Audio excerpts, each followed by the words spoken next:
Good morning, folks, and welcome to a session of how to get lost on the southern Kungsleden. I just left the hut. You can still see it basically nearly behind me, so not that far away, and I'm already lost. This is the area I'm in, and maybe you can spot some of the red crosses around there on the far distant side. Around there is one. So this is the winter trail, but I haven't yet found the official footpath for the summer. So I'm navigating a little bit around here with my phone, and hopefully I will make it. The funny thing is, I'm definitely not the only one. I can definitely see here some footsteps, so someone was walking around here the same path as I do, which is rather fun considering the huge amount of space you've got here, and I still managed to see these single footprints. So yeah, hopefully I will find the trail soon. So according to the GPS signal, I should be nearly there. Let's hope that maybe on this ridge up here it's better.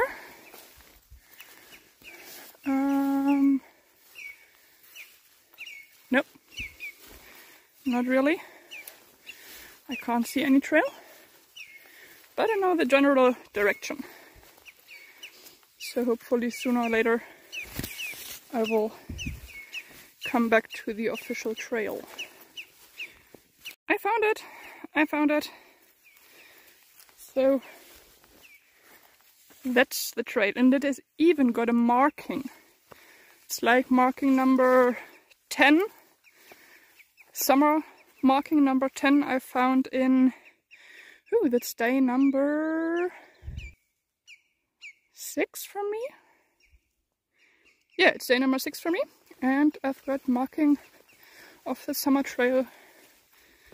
Yeah, not that often. So you might wonder how the heck I ended up getting lost. It's simply that here are several trails, you could say. The winter trails and the summer trails, and the winter trails often lead above some lakes and meres.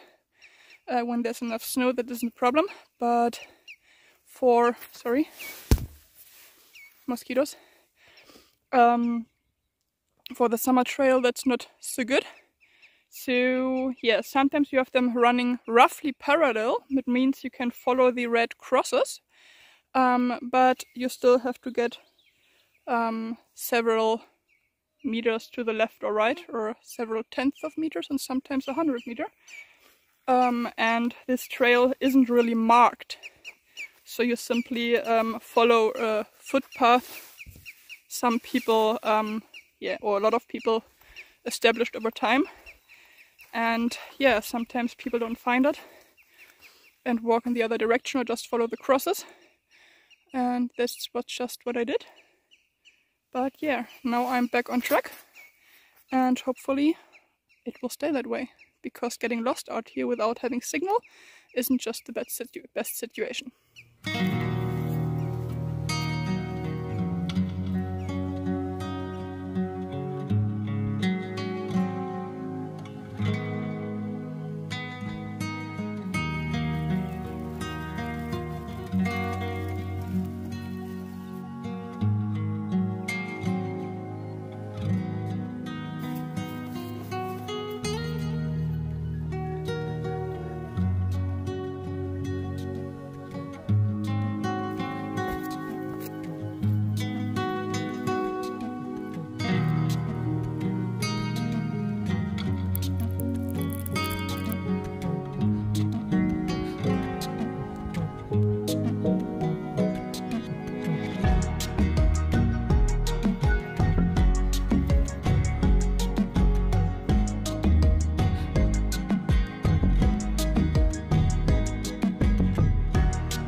I have made it to the halfway point of today, so 8 kilometers. It took me 3 hours and a little bit over, and I'm 100% done already. So I don't know how I will manage the other half, but I definitely cannot stay here. There's basically nearly no place to set up a tent, or yeah. Well, I only have food for a certain amount of time, and as there's no resupply option, I really have to get going. And well, hopefully half an hour or an hour of break, and it will be better. So this trail is really kicking my ass, as to say. I would have never imagined it to be so exhausting, so miserable, for me at least. I mean, it hasn't rained a single day, apart from yesterday, for about an hour. But it's so wet, just the ground, and if it isn't wet, then there are just stones, which is hard to climb over, or at least to walk faster. And yeah, the view, it's awesome. It's so beautiful. So many different things you can see in the distance or up in the fell from the Fuglefjellet. Was so beautiful. But everything that's around you in about 1 meter is just annoying. May it be the mosquitoes, may it be all the stones, may it be all the swampy areas. It's just annoying. But I've heard rumors that after Grabbelsjön it will be better, so I have to do this one here for 2.5 more days, and then the more or less more popular part of the southern Kungsleden is starting, and yeah, someone told me it's way better there, so hopefully I just have to hang on for this time, and then everything will be way more endurable. I think that's the right word, endurable. So, but up until then, in German we say we have to bite our teeth together. But luckily I'm not alone anymore. I'm more or less traveling, hiking with 2 Germans. We always meet in the evenings for the camp spot, and having this social interaction with them, it's so helpful. I think without them I would have already stopped this part of the trail.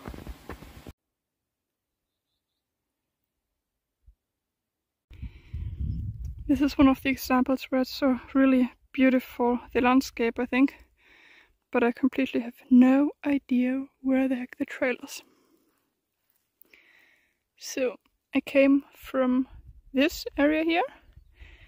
Around there is some kind of tiny trail, completely submerged, and somewhere in this direction there should be a marking, but I can't find any marking. So yeah, that's everyday life right now on the Kungsleden, at the southernmost part. So here is the trail again for a short while, and hopefully it will stay here for a little bit.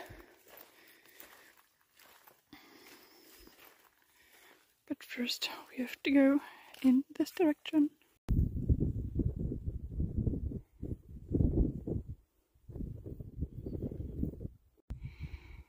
So maybe you can see these lakes over there, and this is, well, at least what we guess our point for the night. Still seems like ages away, but we will see. And here we go with my two overnight buddies, you could say. We don't hike together, but we spend the evenings together. And yeah, this time they managed to overtake me because I'm rather slow and I'm filming. But here they are. I'm not alone. The second stop for today. Finally there.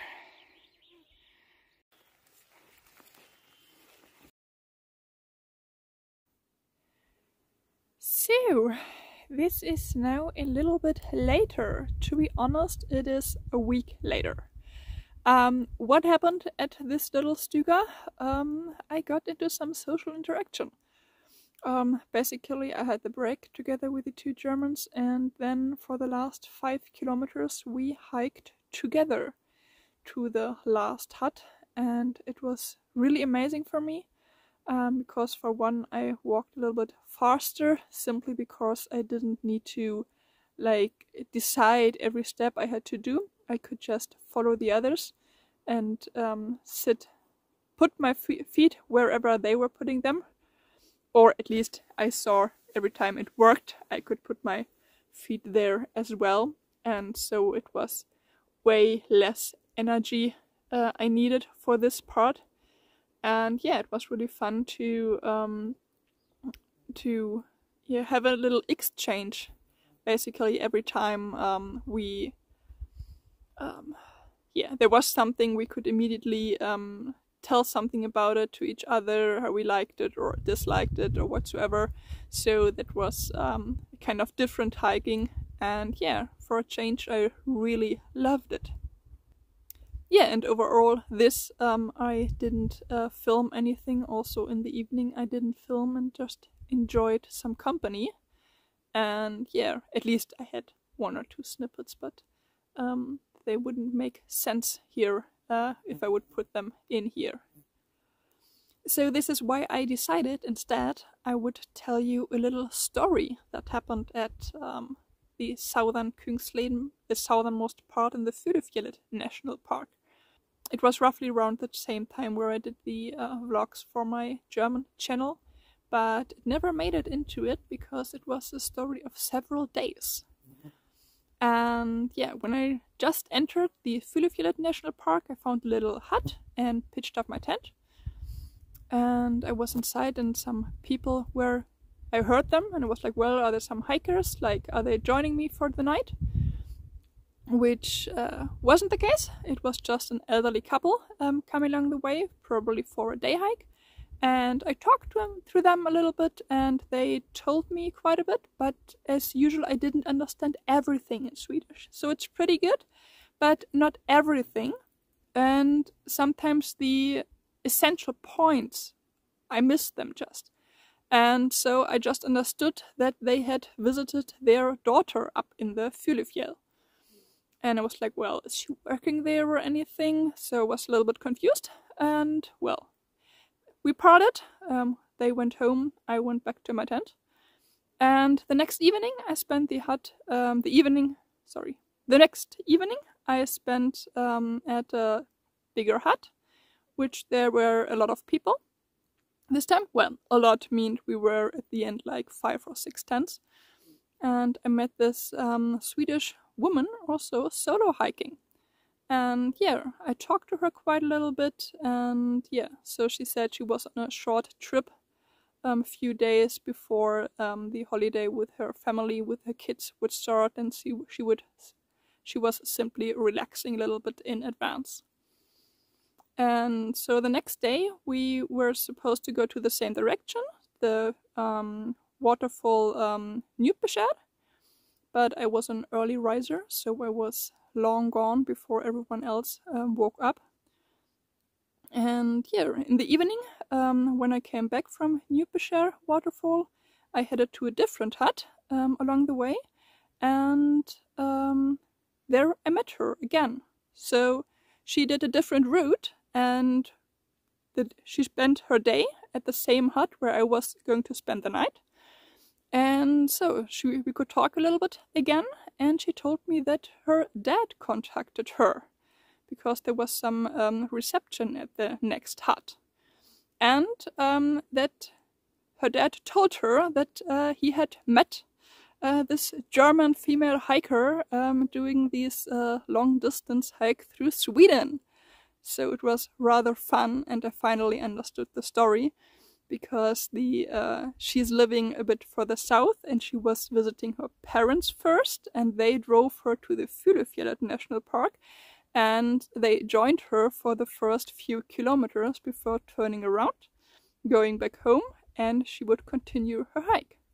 Yeah, but it's really funny how small the world sometimes is, that I managed to speak to her parents as well as her, and yeah, news are traveling fast. So I hope you enjoyed this video around the day and my little story, and yeah, there is already a little preview for the next video, because I will be filming tomorrow morning, and this is the lake Rågen, or whatever you pronounce it in Swedish. Looks rather beautiful. So, see you again next week near Lake Rågen.